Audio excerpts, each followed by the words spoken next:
Hello friends, आज है mock test number 11।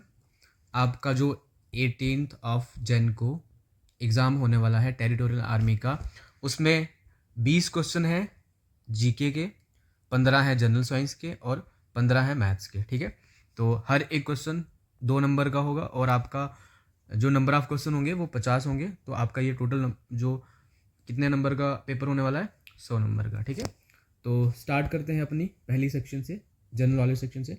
Question number 1 क्या है? Which article of the Indian constitution deals with directive principle of the state.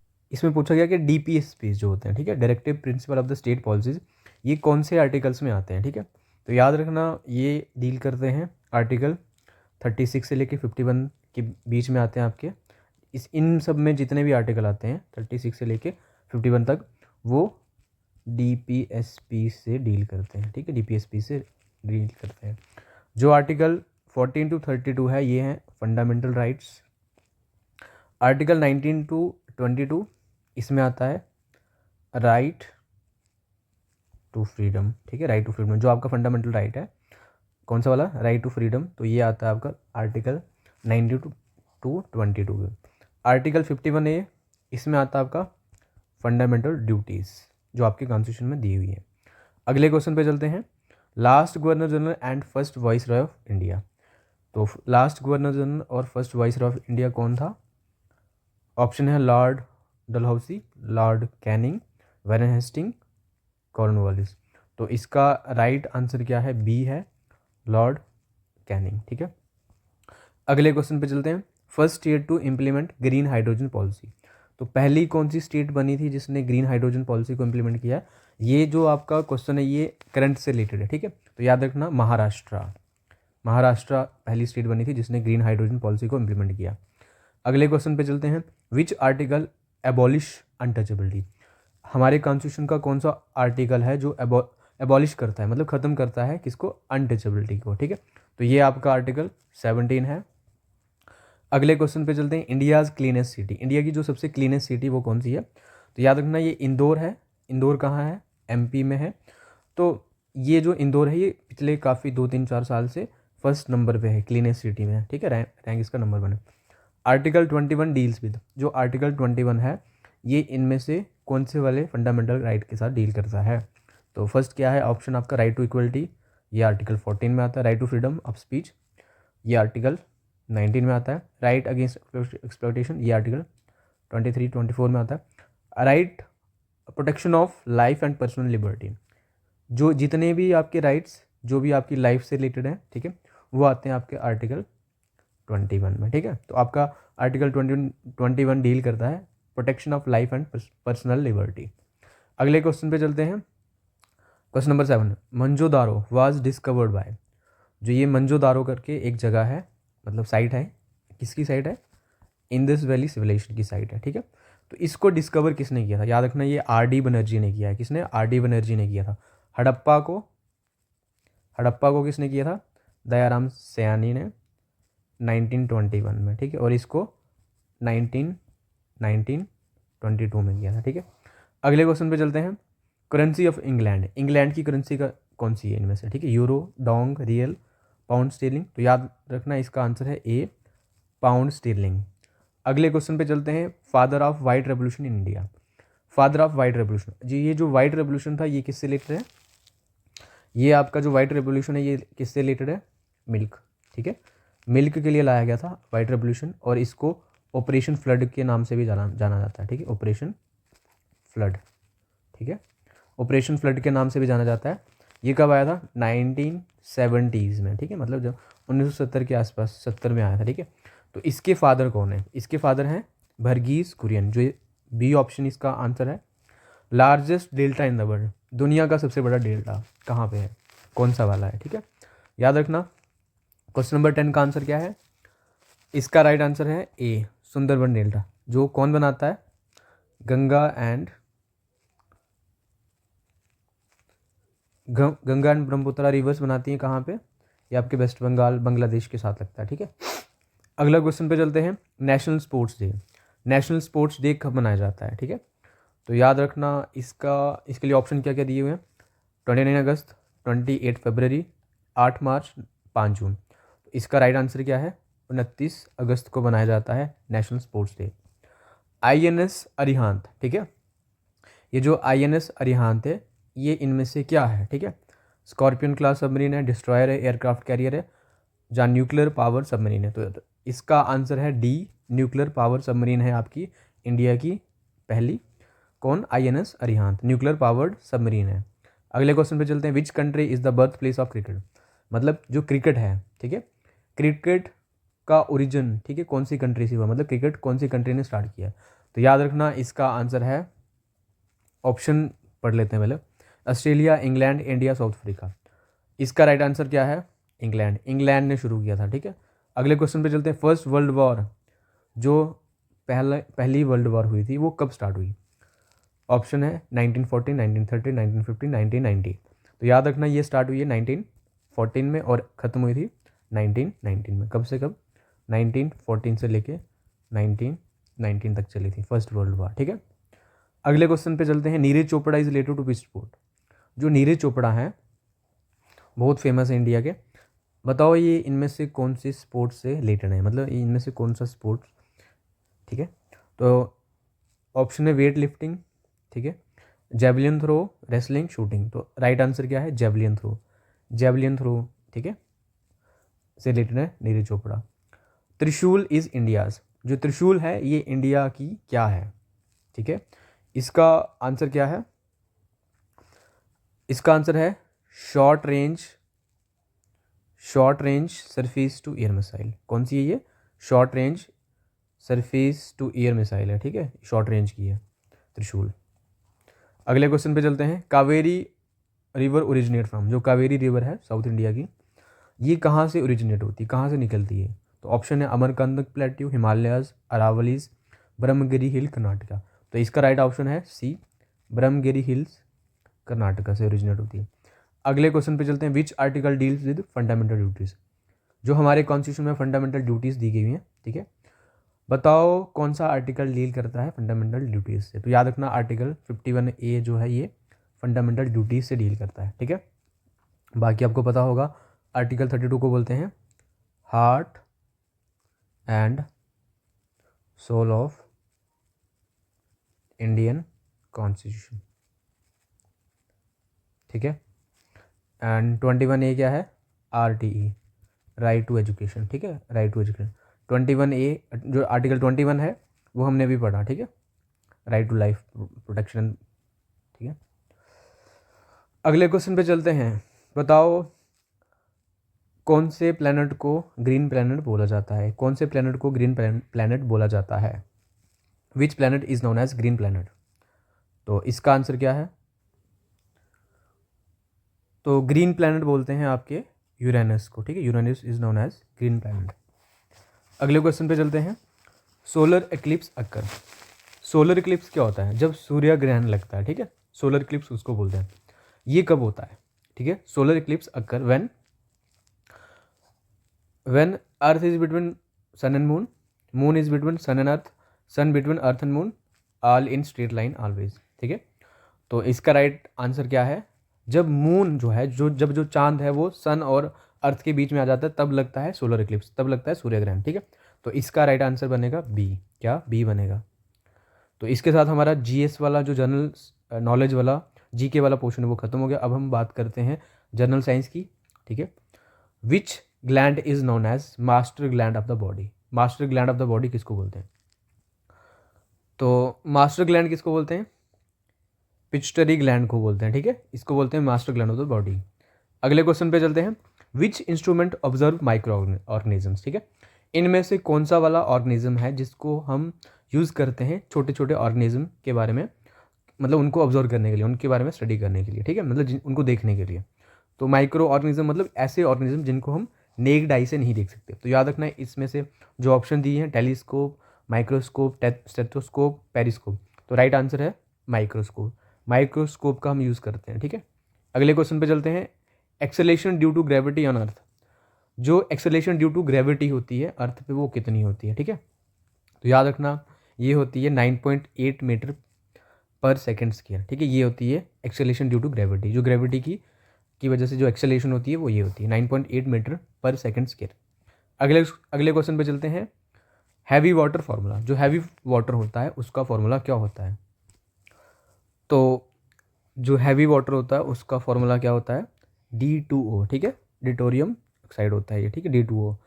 अगले question पे चलते हैं। Non metal good conductor of electricity, ठीक है, ऐसा नॉन मेटल जो इलेक्ट्रिसिटी को कंडक्ट करता है। तो याद रखना ये है आपका ग्रेफाइट। ग्रेफाइट एक नॉन मेटल होता है और ये इलेक्ट्रिसिटी को कंडक्ट करता है। जनरली जो नॉन मेटल होते हैं वो इलेक्ट्रिसिटी को कंडक्ट नहीं करते हैं, बट ग्रेफाइट एक एक्सेप्शन है, ठीक है। अगले क्वेश्चन पे चलते हैं। Most ductile metal, most ductile metal, ठीक है, मोस्ट डक्टाइल मेटल मतलब ऐसा मेटल जिसको आप बीट करके थिन वायर में कन्वर्ट कर सकते हो, उनको बोलते हैं डक्टाइल मेटल। तो सबसे ज़्यादा डक्टाइल मेटल कौन सा होता है? गोल्ड होता है, ठीक है। अगले क्वेश्चन पे चलते हैं। Largest sense organ in the human body. Human body में जो सबसे बड़ा जो सेंस ऑर्गन होता है वो क्या होता है? ऑप्शन है स्किन, लिवर, हार्ट, लंग्स। तो इसका राइट ऑप्शन जो है वो है स्किन। अगले क्वेश्चन पे चलते हैं। The speed of light in air, जो स्पीड ऑफ लाइट होती है कहाँ? एयर में, वो कितनी होती है? तो आपके ऑप्शन क्या क्या है? A B C। तो इसका राइट ऑप्शन क्या बनेगा? ए, 3 × 10⁸ मीटर पर सेकेंड। ये होती है speed of light in air, मतलब लाइट जो है एयर में इस स्पीड से ट्रेवल करती है। अगले क्वेश्चन पे चलते हैं।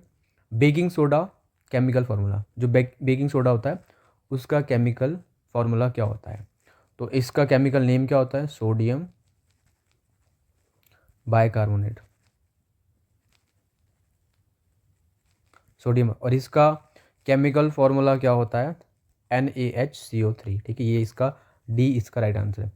प्लेटलेट्स जो होते हैं वो हेल्प करते हैं किस में? इनमें से किस काम आते हैं? तो याद रखना प्लेटलेट्स हेल्प करते हैं ब्लड क्लॉटिंग में, ठीक है, तो क्लॉटिंग में हेल्प करते हैं। बी इसका राइट आंसर जो है। SI यूनिट ऑफ वेलोसिटी, जो वेलोसिटी होती है उसका SI यूनिट क्या होता है? ऑप्शन है मीटर पर सेकंड स्क्वायर, सेकंड पर मीटर एंड मीटर, ठीक है। तो राइट आंसर क्या बनेगा इसका? मीटर पर सेकंड, ए इसका राइट आंसर है। अगले क्वेश्चन पे चलते हैं। ब्लड कैरी सेल, ठीक है, कौन से वाले जो सेल्स होते हैं वो ब्लड क्या बोलते हैं? ऑक्सीजन कैरी करते हैं, ठीक है। जो ब्लड सेल होते हैं इनमें से कौन से वाले ब्लड सेल कैरी ऑक्सीजन? कौन से वाले ब्लड सेल ऑक्सीजन को कैरी करते हैं? Option RBCs, WBCs, platelets, plasma. तो याद रखना इसका आंसर है RBCs। जो RBCs होते हैं वो ट्रांसपोर्ट करते हैं या कैरी करते हैं ऑक्सीजन को, ठीक है। अगला क्वेश्चन है 33। इंसुलिन प्रोड्यूस बाय, जो इंसुलिन हार्मोन होता है उसको कौन प्रोड्यूस करता है? तो याद रखना ऑप्शन है उसके पेनक्रियाज, लिवर, किडनी, स्टोमक। तो इसका ऑप्शन जो राइट है वो है पेनक्रियाज, ए। अगले क्वेश्चन पे चलते हैं। वाटर एंड मिनरल, जो वाटर और मिनरल्स प्लांट्स लेते हैं, ठीक है, are transported in plants. Plants में जो वाटर और मिनरल्स की ट्रांसपोर्टेशन होती है वो किसके द्वारा की जाती है? ये टिश्यूज़ के नाम दिए हैं, इनमें से कौन सा इसका राइट आंसर बने? Xylem, phloem, parenchyma, meristem. तो याद रखना जाइलम करता है, ठीक है। वाटर एंड मिनरल ट्रांसपोर्टेशन जो प्लांट्स के अंदर होती है वो जाइलम के द्वारा होती है। अगले क्वेश्चन पे चलते हैं। Which organ store bile juice, कौन सा वाला जो ऑर्गन है वो बाइल जूस को स्टोर करता है? तो याद रखना इसका राइट आंसर है बी, गाल ब्लैडर। कौन? Gall bladder. इसके साथ हमारा जो साइंस वाला मतलब पार्ट था वो खत्म हो गया। अब अगली सेक्शन पे चलते हैं। एलिमेंट्री मैथमेटिक्स, ठीक है। Square of number can not have digit in and, ठीक है। बताओ कौन से वाले नंबर, मतलब जब भी आप किसी नंबर का स्केयर करते हो, ठीक है, तो बताओ इनमें से कौन सा डिजिट एंड पे नहीं हो सकता है, ठीक है। तो अब इसका पता कैसे चलेगा? तो सिंपल सी बात है, जैसे आपको पता है अगर आप 1 का स्केयर करते हो तो 1 आता है, 2 का स्केयर करते हो तो कितना आता है? 4 आता है, 3 का स्केयर करोगे तो 9 आएगा, 4 का स्केयर 16 आएगा, 5 का स्केयर करोगे तो 25 आएगा, 6 का स्केयर करोगे तो 36 आएगा, 7 का स्केयर 49, 8 का स्केयर 64, 9 का स्केयर 81, 10 का तो 0 आएगा, ठीक है, 10 का तो मतलब 100 एंड 0 आएगा। अब बताओ इनमें से कौन सा नंबर ऐसा है जो किसी नंबर की स्केयर में नहीं आ रहा है, मतलब किसी नंबर का जो एंड डिजिट नहीं आ रहा है, स्केयर का एंड डिजिट नहीं आ रहा है। तो याद रखना यहाँ पे 5 भी है, ठीक है, 6 भी है, 4 भी है। तो इसका राइट आंसर बनेगा 3 नहीं है, ठीक है। 3 किसी भी नंबर की स्केयर का एंड डिजिट नहीं हो सकता। तो आई होप आपको ये क्वेश्चन समझ में आ गया होगा। अगले क्वेश्चन पे चलते हैं।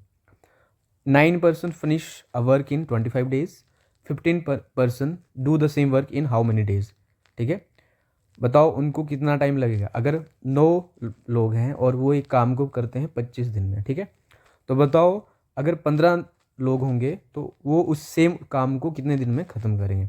तो इसके लिए सिंपल सा फॉर्मूला आता है, नंबर ऑफ जो man into days is equal to same, क्योंकि वर्क सेम है तो M1 D1 ले लो, और अगले में मतलब किसके बराबर लेना आपको, मैन 2 इंटू D2। ठीक है, आपको नंबर ऑफ डेज फाइंड करना है ना, तो ये D2 की वैल्यू निकाल देना। तो कितने मैन है, 9 है, 9 इंटू कितना काम है 25, क्योंकि वर्क सेम है इसलिए हम वर्क को नहीं लेते हैं। ठीक है, 25 डेज लग रहे हैं उनको, is equal to number of person कितने, इतने मैन 15 है इंटू D2। ठीक है, अब यहाँ से क्या करते हैं, अब इस D2 की वैल्यू निकालनी है, मतलब नंबर ऑफ डेज जो 15 लोगों को लगेंगे, 15 पर्सनस को जो लगेंगे ना, 15 मैन को जो नंबर ऑफ डेज लगेंगे वो हमें कहाँ से पता चलेगा, D2। वो कैसे होगा, 9 इंटू 25 अपॉन में 15 लिख दो इज इक्वल टू D2। ठीक है, 15 से इसको काटेंगे तो कितना आएगा, मतलब 5 के टेबल से दोनों कटते हैं, इधर 3 आएगा इधर 5 आएगा। अब 3 9 के टेबल में आता है, मतलब 9 के टेबल में 3 आता है, मतलब कटता है इससे, तो 3 3 जा 9, तो क्या बचा आपके पास, 3 into 5 is equal to D2। कितना आ रहा है 15 D2। मतलब आपके जो वो अगर एक काम को 9 लोग 25 दिन में कर रहे हैं तो 15 लोग उस काम को करेंगे कितने दिन में, 15 दिन में। तो इसका राइट आंसर बनेगा C। अगले क्वेश्चन पे चलते हैं। HCF of 2/3, 8/9, 64/81 and 10/27। ठीक है, जो 38 नंबर वाला क्वेश्चन है, ठीक है, उसको देखते हैं। HCF, अब HCF ऑफ किसका, ये फ्रैक्शन है ना, फ्रैक्शन का HCF कैसे निकालते हैं, तो याद रखना फ्रैक्शन का HCF कैसे निकलता है। इसके लिए फॉर्मूला होता है, HCF किसके बराबर होता है, HCF of numerator divided by LCM of denominator. जो भी न्यूमिनेटर में उन सबका HCF लेंगे और जो भी आपके न्यूमिनेटर में उनका हम LCM लेंगे, तो आपका जो HCF निकल जाएगा इसका। ठीक है, तो देखते हैं आपके जो भी न्यूमिनेटर्स दिए हुए हैं उनका हम क्या करेंगे, सबसे पहले HCF निकालेंगे। ठीक है, तो 2 है सबसे पहला आपका न्यूमिनेटर, इसका क्या है 2 है, 2 एक आएगा 2 इंटू 1। ठीक है, अगले का क्या है 8 है, तो 8 को हम लिख सकते हैं 2 इंटू 2 इंटू 2। अगला क्या है 64 है, 64 को मैं लिख सकता हूँ 2 into 2 into 2 into 2 into 2 into 2। ठीक है, अगले का क्या है 10 है ना। ठीक है, 10 को मैं लिख सकता हूँ क्या 2 इंटू 5। ठीक है, तो इनका जो HCF आएगा ना वो आएगा कितना, क्योंकि HCF क्या होता है, हाईएस्ट कॉमन फैक्टर। तो HCF जो इन सब का न्यूमिनेटर का आ रहा है कितना, 2 आ रहा है। ठीक है, अब मुझे निकालना है LCM। अब LCM कैसे निकालते हैं, डिनोमिनेटर जितने उन सबका LCM ले लो, 3 9 81 और 27। ठीक है, इनका LCM कैसे निकालते हैं, फैक्टराइजेशन करके। ठीक है, अब 2 से तो होगा नहीं क्योंकि सारे क्या है ऑड नंबर है, तो 3 से करते हैं, 3 1 जा 3, 3 3 जा 9, 3 27 जा और 3 9 जा, अगेन 3 से करेंगे तो इधर 1 1, इधर 9 आएगा, इधर 3 आएगा, अगेन 3 से करते हैं 1 1, 3 आ जाएगा और इधर 1 आ जाएगा, अगेन 3 से करेंगे 1 1 1 1 और 1। ठीक है, तो आपका LCM कितना आएगा बताओ, 3 इंटू 3 इंटू 3 इंटू 3। तो डिनोमिनेटर में कितना आएगा, 3 3 जा 9 3 जा 27 3 जा 81। तो आपका आंसर क्या बनेगा, HCF of the all this fraction क्या बनने वाला है बताओ, 2/81। ठीक है, तो ये इसका आंसर बनेगा B। अगले क्वेश्चन पे चलते हैं। अ ट्रेन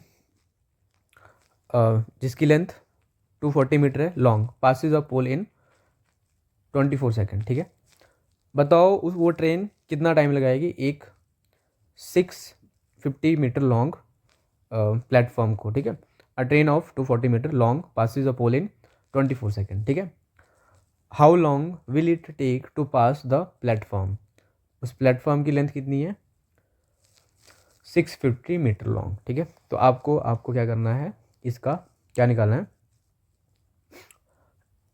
टाइम निकालना है, ठीक है, कि उस प्लेटफॉर्म को क्रॉस करने में वो ट्रेन कितना टाइम लगाएगी। तो याद रखना यहाँ से हमें सबसे पहले क्या निकालनी है, स्पीड निकालनी पड़ेगी, ठीक है। आपको दिया हुआ है जब ट्रेन, अब ट्रेन उसने बोला कि 240 मीटर लॉन्ग ट्रेन, ठीक है, डिस्टेंस कितना आएगा, जो ट्रेन की लेंथ होगी वही होगा, ठीक है। 240 अपॉन में डिस्टेंस अपॉन स्पीड क्या होती है, डिस्टेंस अपॉन टाइम, 240 अपॉन 24 कितना आ जाएगा 10, ठीक है। तो आपका जो स्पीड आ रही है उस ट्रेन की कितनी है, स्पीड ऑफ ट्रेन कितनी आ रही है बताओ, वो है 10 मीटर पर सेकंड, ठीक है। तो स्पीड कितनी आई 10 मीटर पर सेकंड, ठीक है। अब इसके बाद क्या होगा, अब अब वो ट्रेन पास करेगी इसको एक प्लेटफॉर्म को, और उस प्लेटफॉर्म की लेंथ कितनी है 650 मीटर, ठीक है। याद रखना अगर जो प्लेटफॉर्म हो, जहाँ ब्रिज हो, जहाँ कोई पहाड़ी हो, ठीक है, अगर उसकी लेंथ ट्रेन की लेंथ के बराबर हो, ठीक है, तो हम क्या करते हैं, जहाँ थोड़ी ज़्यादा हो तो हम क्या करते हैं, उसकी लेंथ को ट्रेन की लेंथ में ऐड कर देते हैं। तो हम क्या करेंगे, उस प्लेटफॉर्म की लेंथ और उस ट्रेन की लेंथ को ऐड कर देंगे, तो क्या आएगा 650 प्लस 240 कितना आएगा 09 आ जाएगा, और कितना आएगा 890। तो आपका जो डिस्टेंस बनेगा इस केस में वो बनेगा 890 मीटर, ठीक है। अब आपको टाइम निकालना है कि बताओ कितना टाइम लगने वाला है जो इस प्लेटफॉर्म को क्रॉस करने में, ठीक है। तो आपको पता है टाइम होता है आपका क्या, time is equal to distance upon speed. अब डिस्टेंस हमारे पास है 890, स्पीड कितनी है 10 मीटर पर सेकंड, 0 से 0 काट दो तो आपके पास टाइम कितना आएगा बताओ 89 सेकेंड। 89 सेकेंड में वो जो ट्रेन है वो उस प्लेटफॉर्म को जिसकी लेंथ है 650 मीटर लॉन्ग उसको क्रॉस कर देगी। तो राइट आंसर क्या बनेगा, बी बनेगा, ठीक है। इसमें कुछ नहीं है, आपका स्पीड टाइम और जो डिस्टेंस है ना वही कंसेप्ट, डिस्टेंस टाइम स्पीड का कंसेप्ट यूज़ होता है, ठीक है। अगले क्वेश्चन पे चलते हैं। What is the average of first 9 natural number, जो पहले 9 नेचुरल नंबर है उनकी एवरेज क्या है, ठीक है, मतलब कितनी होती है आपको बताना है। तो मैंने मतलब आपको पता होगा कि जो सम निकालने का फार्मूला, ठीक है, sum of first n natural number, ठीक है। एन नेचुरल नंबर का सम निकालने का फार्मूला होता है n into n plus 1 divide by 2, ठीक है, ये फार्मूला होता है, ठीक है। अब यहाँ पे होता है अगर एन नेचुरल नंबर, बट यहाँ पे कितने 9 है, तो आपने क्या करना है एन की जगह पे 9 ले लो फिर लगाओ ये फार्मूला, तो मेरे पास सम आ जाएगा कितना आएगा एन इंटू मतलब 9 इंटू 9 प्लस 1 डिवाइड बाय 2, तो कितना बनेगा 9 इंटू 10 डिवाइड बाय 2, ठीक है। तो कि 2 से 10 को काटेंगे तो 5 आएगा, तो आपका सम आएगा 45। मतलब अगर मैं पहले जो 9 नेचुरल नंबर हैं उनका सम करूँगा तो वो कितना आता है 49 आएगा, और मुझे पता है नंबर कितने हैं, टोटल नंबर कितने 9 है, सम मेरे पास है, सम आ गया, नंबर्स आ गए, तो अब मैं क्या निकाल सकता हूँ, एवरेज निकाल सकता हूँ ना, मुझे एवरेज ही तो निकालनी है। तो एवरेज क्या होती है बताओ, सम डिवाइडेड बाय नंबर। तो आपका आंसर क्या आएगा 45 डिवाइड बाय 9, आपका आंसर आएगा 5। आपका आंसर क्या बनेगा इसका डी 5। अगले क्वेश्चन पे चलते हैं। A can do a piece of work in 10 days, A एक काम को करता है 10 दिनों में, बी जो है वो उस काम को करता है 15 दिनों में। बताओ अगर वो दोनों एक साथ काम करेंगे तो उनको कितना टाइम लगेगा।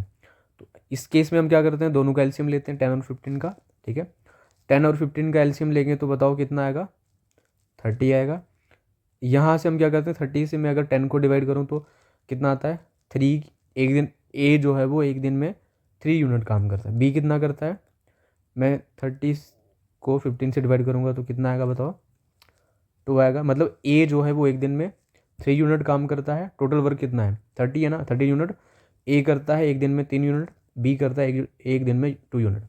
तो अब बोला उसने ए और बी दोनों, मतलब ए प्लस बी देखते हैं कितना आएगा 3 प्लस 2 5। मतलब अगर वो दोनों मिलकर काम करेंगे तो एक एक दिन में 5 यूनिट का काम कर देंगे, और टोटल वर्क कितना है 30 है, 30 डिवाइड बाई 5 इजकल टू 6। मतलब अगर दोनों मिलकर काम करेंगे तो उनको लगेंगे 6 दिन बी इसका राइट आंसर है। अगले क्वेश्चन पे चलते हैं। आपका क्वेश्चन नंबर 42 क्या है, कन्वर्ट करना है आपको 72 किलोमीटर पर आवर को किसमें, मीटर पर सेकंड में। मीटर पर सेकंड में करो, मतलब ये स्पीड दी हुई है किलोमीटर पर आवर में, आपको चेंज करना है मीटर पर सेकंड में।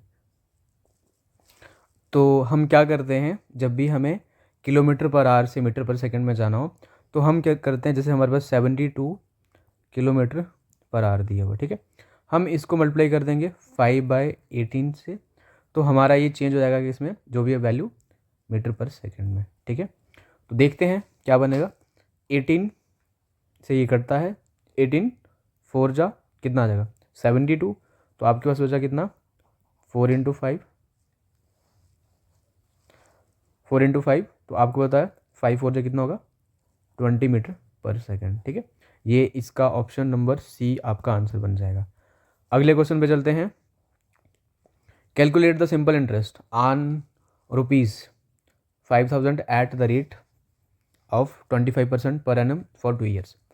तो आपको पता है सिंपल इंटरेस्ट किसके बराबर होता है, P × R × T/100। प्रिंसिपल कितना है 5,000 है, रेट कितना है 25% है, 25, एंड टाइम कितना है 2 ईयर्स है, अपॉन में लिखना है हमको 100। तो क्या बनेगा बताओ, 0 2 काट दो, यहाँ से भी 2 0 काट दो, क्या बनेगा 25 2 जा 50 हो जाएगा, 50 × 50 25, आगे 2 0 लगा दो तो 2500। कितना बनेगा आपका सिंपल इंटरेस्ट 2500, 2500, ठीक है, 2 ईयर्स का। अगले क्वेश्चन पे चलते हैं। अ मैन्स बाय अ रेडियो, एक रेडियो खरीदा, ठीक है, एंड उसको बेचता है वो 600 का, 500 का खरीदा और 600 का बेच दिया। आपको प्रॉफिट परसेंटेज निकालनी है, तो सबसे पहले प्रॉफिट कितना हुआ वो फाइंड करते हैं। 600 माइनस 500 इज इक्वल टू 100, 100 का प्रॉफिट हुआ, 100 का प्रॉफिट हुआ ना, ठीक है, बट कितने कितने के ऊपर 500 के ऊपर। तो हम प्रॉफिट परसेंटेज कैसे निकलती है, वो होती है आपकी जितना प्रॉफिट हुआ हो अपॉन में कॉस्ट प्राइस। कॉस्ट प्राइस कितना था 500 मल्टीप्लाई बाय 100, 2 0 जाएंगे, 2 0 जाएंगे, 5 से हम अगर 100 को करोगे तो कितना आएगा 20%। कितना प्रॉफिट हुआ उसको 20% का प्रॉफिट हुआ है। अगले क्वेश्चन पे चलते हैं। सॉल्व फॉर एक्स, मतलब एक्स की वैल्यू निकालनी है आपको यहाँ से, ठीक है, एक्स की वैल्यू फाइंड करनी है आपको। क्या करेंगे हम, 5x - 3 is equal to 15 + 2x। क्या करते हैं, ट्रांसपोज करते हैं कांस्टेंट को एक साइड और वेरिएबल वाले को एक साइड, तो आएगा 5x, 2x इस साइड आके माइनस का हो जाएगा 2x, और 15x ये जो माइनस का 3 हो जाएगा जाके प्लस का हो जाएगा, प्लस का 3। तो क्या आएगा 5 - 2 is 3x is equal to 18, x is equal to 18/3। तो आपका आंसर बनेगा 6, x की वैल्यू आ गई 6। राइट आंसर है डी। अगले क्वेश्चन पे चलते हैं। व्हाट इज 12.5% ऑफ 3040, ठीक है, 3040 का 12.5% कितना होता है। तो करते हैं इसको, ठीक है, 125, ठीक है, अपॉन में 100, ठीक है। अब मैंने एक पॉइंट भी हटाया यहाँ से, ठीक है, चलो एक काम करते हैं, अभी नहीं हटाऊंगा मैं, इंटू 3040, ठीक है। क्या होगा, अब मैं अगर इसका पॉइंट हटा दूं तो क्या बनेगा बताओ, अगर मैं इसका पॉइंट हटा दूं तो क्या बनेगा, चेक करते हैं। 125 के नीचे बनेगा 1 2 3 0, ठीक है, इंटू 3040, ठीक है, 1 0 यहाँ से काट दो, एक 0 यहाँ से काट दो, ठीक है। अब दोनों ये दोनों किसके टेबल से कटते हैं, 5 के टेबल से कटते हैं, तो इधर कितना आएगा 20 आ जाएगा, और इधर कितना आएगा 25 आ जाएगा, है ना। अभी भी ये किसके टेबल से कटते हैं, 5 के टेबल से कटते हैं, ठीक है, तो यहाँ पे 4 आ जाएगा, यहाँ पे आ जाएगा 5, ठीक है। अब ये इसको काटते हैं 4 के टेबल से, मतलब 2 से काटते हैं, 2 से काटेंगे तो यहाँ 2 आएगा, यहाँ पे 1 5 और 4 का 2 आ जाएगा। अगेन 2 से काट सकते हैं इसको, तो कितना आएगा 15 का 7 आ जाएगा, एंड 12 का 6 आ जाएगा, 76। अब आपके पास क्या आ गया 5 × 76 कितना आएगा बताओ, 5 6 जा 30, 5 7 जा 35 और 3 38। ठीक है, आप खुद इसको ट्राई करना, खुद से कट करना। ठीक है, तो आपका आंसर आ जाएगा ऑप्शन नंबर ए 380। ठीक है, 12.5% ऑफ 3040 कितना होता है 380। अगले क्वेश्चन पे चलते हैं। The ratio of two number, दो नंबर की रेशियो दी है 3:4। ठीक है, there sum is 28, what is the smallest number. दो नंबर की रेशियो दी है। ठीक है, अब आपको पता है जब भी रेशियो दी हुई हो तो वो एक्चुअल नंबर नहीं होते हैं, वो रेशियो होती है। तो हम क्या करेंगे, 3x ले लो एक number, let the smallest number, आपने स्मॉलेस्ट नंबर ले लिया 3x, एंड लार्जेस्ट वाला क्या लिया 4x। ठीक है, ये रेशियो में थे, आपने 3x और 4x ले लिया, 3x और 4x आपके दो नंबर आ गए। अब उसने बोला है, क्वेश्चन में बोला है कि सम ऑफ नंबर इज 28, तो मतलब 3x प्लस 4x किसके बराबर है 28 के बराबर है। 7x is equal to 28, x कितना आएगा 28/7 कितना आएगा बताओ 4, x की वैल्यू 4 आ गई। अब आप यहाँ पे पुट कर दो, 3 × 4 इज 12 आपका छोटा वाला नंबर होगा, और 4 × 4 इज 16 आपका बड़ा वाला नंबर है। आपको कौन सा फाइंड करना है, स्मॉलेस्ट नंबर। स्मॉलर जो नंबर है वो क्या है 12, तो बी इसका राइट आंसर बन जाएगा। क्वेश्चन नंबर 48 पे चलते हैं। Find the volume of the cube whose edges, cube पता है आपको क्या होता है, डाइस जिसकी सारी साइड इक्वल होती है, 6 साइड होती है ना, तो उसके वॉल्यूम का फॉर्मूला क्या होता है, वॉल्यूम किसके बराबर होता है क्यूब का, साइड का, जो भी उसकी साइड होती है साइड का क्यूब ले लेते हैं हम। ठीक है, तो याद रखना 5 का क्यूब, इसका मतलब क्या होगा 5 का क्यूब मतलब 5 × 5 × 5, ये कितना आएगा 125। और याद रखना सेंटीमीटर में है ना, तो सेंटीमीटर वॉल्यूम हमेशा क्यूब में होता है, मीटर क्यूब में, सेंटीमीटर क्यूब में। तो आंसर बनेगा इसका सी, जो राइट आंसर होगा। अगले क्वेश्चन पे चलते हैं। क्वेश्चन नंबर, यहाँ पे थोड़ी सी गड़बड़ हो गई है, 47 वाला क्वेश्चन के बाद मैंने 49 लिख दिया है। आई थिंक जो 48 वाला है वो आगे होगा। क्वेश्चन नंबर जो 50 है, if the circumference of circle is 88 metre find its radius. आपको रेडियस फाइंड करना है। सर्कमफ्रेंस दिया है कितना 88 मीटर, आपको इसका रेडियस फाइंड करना है। सिंपल है, बहुत सिंपल है, आपको लगाना है सर्कमफ्रेंस ऑफ सर्कल का फार्मूला। ठीक है, वो किसके बराबर होता है 2πr। बट यहाँ पे सर्कमफ्रेंस ऑफ सर्कल दिया हुआ कितना 88 मीटर है ना, और ये होता है 2πr के बराबर।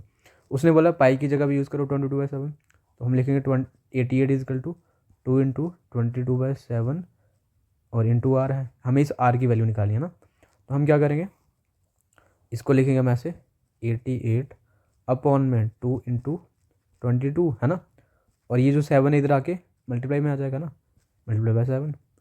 अब इसको हम काट सकते हैं 2 से, तो कितना आएगा 44 आ जाएगा। अब ये इसको हम 22 से काट सकते हैं तो 2 आ जाएगा। तो आपका क्या बना, जो आर था वो किसके बराबर आया, आर आपका किसके बराबर आएगा, यहाँ 2 बच रहा है, यहाँ 7 बच रहा है, ये है आर, तो आर आपका किसके बराबर आएगा बताओ 14 इक्वल टू आर। मतलब जो आपका रेडियस है, रेडियस कितना आया 14 मीटर आ गया। ठीक है, जिस जिस सर्कल का सर्कमफ्रेंस 88 मीटर होगा उसका रेडियस कितना होगा 14 मीटर। राइट आंसर बी है। आपका जो क्वेश्चन नंबर 48 था, ठीक है, वो यहाँ से मैंने मिस हो गया था, तो मैंने आगे लिखा हुआ 48 नंबर 48 वाला जो क्वेश्चन है, ठीक है, वो यहाँ लिखा हुआ है 48। क्या है, find the HCF of 12 15 and 30। 12 15 और 30 का जो HCF हाईएस्ट कॉमन फैक्टर क्या होगा, तो ये हाईएस्ट कॉमन फैक्टर कैसे निकालते हैं हम, इन सब का एलसीएम निकालते हैं। इसका क्या आएगा 2 से करेंगे 6 आएगा, फिर 2 से करेंगे 3 आएगा, फिर 3 से करेंगे 1। 15 के बताओ क्या फैक्टर बनते हैं, 3 से 5 आता है, 5 से 1। और 30 के क्या बनते हैं, 2 से 15 आएगा, फिर 3 से 5 आएगा, और फिर 5 से 1। ठीक है, तो इनके फैक्टर्स क्या क्या बनते हैं, जैसे 12 के बनते हैं 2 × 2 × 3। 15 के क्या बनते हैं 3 × 5 एंड 30 के क्या बनेंगे बताओ 2 × 3 × 5। अब HCF क्या होता है, HCF, ठीक है, HCF होता है हाईएस्ट कॉमन फैक्टर। ठीक है, जो क्या होता है सब में होना चाहिए, हाईएस्ट कॉमन फैक्टर जो सब में होगा। तो बताओ ऐसा कोई फैक्टर जो तीनों के अंदर है, जो तीनों में आ रहा है। तो 2 इसमें और इसमें है बट इसमें नहीं आ रहा है ना। 3, 5 इसमें और इसमें है बट इसमें नहीं है ना। तो 3 जो है वो तीनों में आ रहा है, इसमें और इसमें भी। तो 3 इन सब का क्या बनेगा, कॉमन फैक्टर। तो इसका राइट आंसर बनेगा ए। तो इसके साथ जो मॉक टेस्ट नंबर 11 था हमने कंप्लीट कर दिया है, ठीक है। आप सब लोग अपना जो स्कोर है कमेंट सेक्शन में ज़रूर मेंशन करना, आपका 50 में से कितने क्वेश्चन सही हुए हैं। और इसके साथ साथ अगर आपको कोई और टॉपिक पे अगर वीडियोस चाहिए होंगी तो आप मेरे को कमेंट सेक्शन में बताना, मैं जल्दी ही आपके लिए वीडियोस लेके आऊँगा। मिलते हैं आपके साथ अगले मॉक टेस्ट में, ठीक है। Thank you very much.